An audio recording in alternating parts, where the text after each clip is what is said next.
Okay, so I'm just going to quickly move to our next quick fire before gang sets this place on fire. All right, the internet has been awash with stories of lamentations by unsuspecting Nigerians who put their money into the scheme which promised 100% in 30 days. The scheme was based on the well-known pyramid structure which involved referrals to get ahead and gain commission aside from the return of the principal. CBEX positioned itself as a high-yielding investment platform, and we all know what has been going on in the news. People have lost a lot of money. Now, when will people learn that you don't make 100% on your investment without understanding how it works?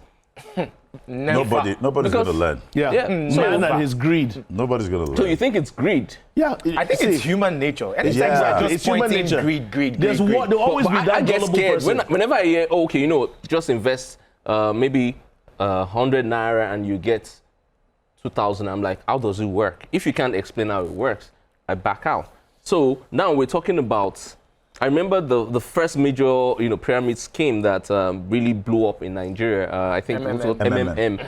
I had loads of friends that lost money. But did you invest? I never did it. I didn't have money. I did MMM. Okay, did you get your winnings and take off before? So I think I was one of the lucky ones, right? Oh. Because I wasn't greedy, right? Yeah. Okay. And the reason why I said it's human nature is, Olamide, I don't think you've been poor in your life. I don't think you've ever been at that point whereby this is the miracle that you've been praying for.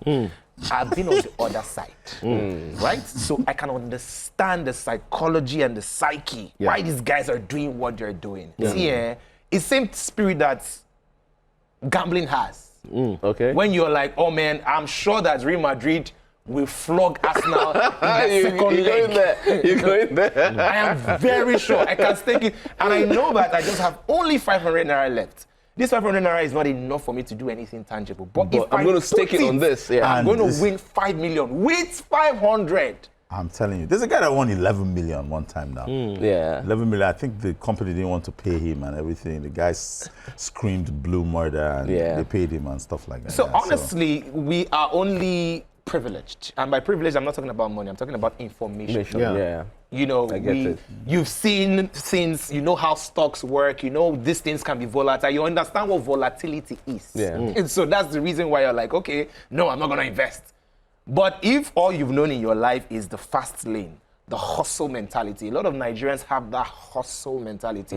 It's a good thing and it's a bad thing. It's a good thing when you are focused and you're doing things legally. But when you take that hustle mentality into things that are not so legal or appear to be legal, because these people, look at the pictures now. Look at the caliber of people that were affected. Exactly.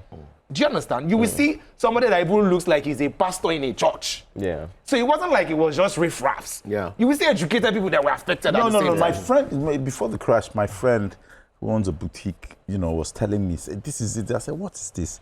I said, what are they trading? He said, no, that even AI will do the trading for. I said, what are you trading though? What are you doing? Exactly. What service are you providing to get this margin every freaking day? Yeah. So, I mean, of course, it's a Ponzi scheme.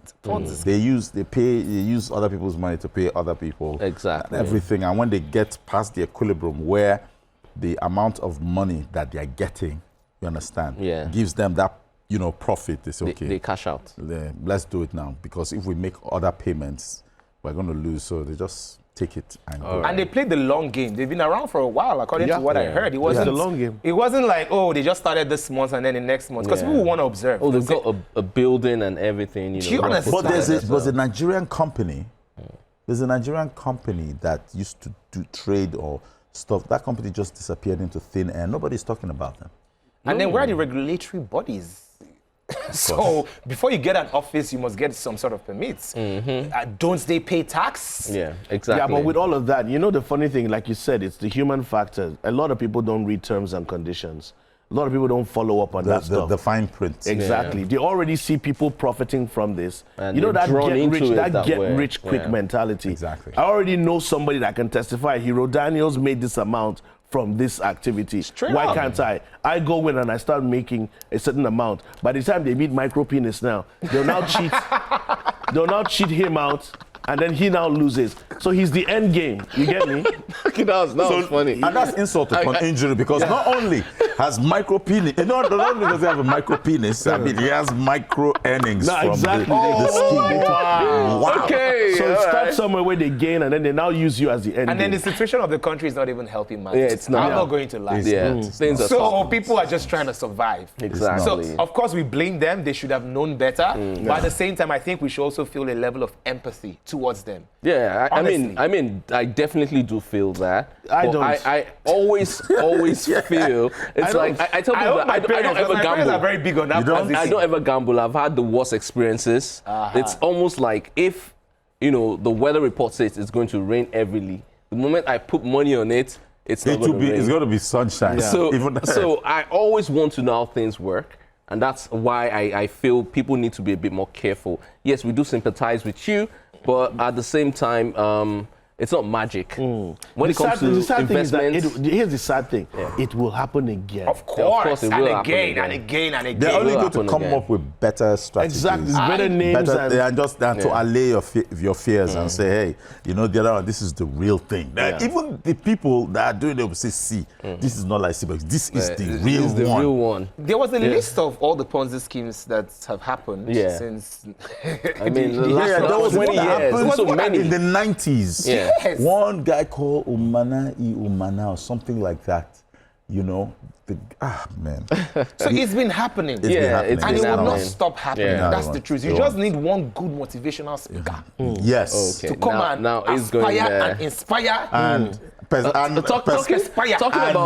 about motivational aspire speakers. to Maguire. Yeah. Our next quick fire is about a Nigerian man who paid 1.3 million for rent, but was surprised after discovering that his actual rent was 500,000 naira. The caretaker had inflated the rent from 500,000 to 1.3 million naira without the landlord's knowledge. The landlord recently visited the property, and that was how they all found out that they were paying more than 100% above what they should be paying. Yeah. Now, Serves the landlord right. it serves the landlord right. What about the Serves- tenants? The tenant. Yes. Well, the tenant is blameless, but it serves the landlord right because They're, how can blame, just they're, you they're gonna blameless, employ- but to an extent, they could afford it. So they were paying. No. I don't You think get that's to the a case. point where you Yeah. see a house that is closest to what you require. Exactly. And you've been house hunting for months. You see it and you say, okay, you know what? How much? But this is the expense. And besides, there are people who can pay that stuff, who can pay for the house. Conveniently. They'll pay for it. Look at houses now, even the price of houses Yeah. to buy a house in where? Osaka, 600 million. I'm like, 600 million? Why? You see the house like that, standing like the leaning like the it's leaning leaning. tower of Pisa. Just like zoom and everything. Then they just put all those LED lights that are entrenched in the refines of those POPs, just trying to make it blah blah blah, and just 600 bam, million. 600 million. Wow. 600 million, really. That's why Scott Iguma is going after them. So there's this dude on Instagram. I love that dude. He calls out. He calls them out. Real estate. He will call your brand And name. I'm sure your those people have been getting in touch with him to tell him to stand down. Yeah. Because it's causing problem. I like what he's doing. Because 600 million. How do you It's even outrageous. start? Yeah. Before we used to have a middle class. Now middle class don't exist. No, at all. It's either it you're doesn't. rich or you're It poor. doesn't. Yeah. There is no in between. And it's quite sad. I do know that the House of Assembly is trying to do something about it. They're trying to pass. But they bills. own the houses now. Yeah, but they're trying to pass a bill that creates a bit more yeah, control yeah, over. Yeah, right. Oh, please, Regulation. okay. Yeah, right. But In there's Nigeria. need for regulation There in is the need in the housing based on industry. indices from the economy. You cannot just start putting. I know there are some places that are highbrow, but I mean, 600 million at Osaka, London is ridiculous. It's ridiculous. Yes, it is ridiculous. Even if the house is Well, floating maybe it's in the the London. sky. then. The London effect. Even No, if they it's were, not they, were, London. they were confused. They thought it was the real London. You understand? So No. the developer was like, okay. Okay. In Yes. London, indeed. All right, so we take a quick break. When we return, we face our main topic for tonight, and it's going to be about the nice guy phenomenon. We have nice guys in the house, I think. When we return, the Black Table continues.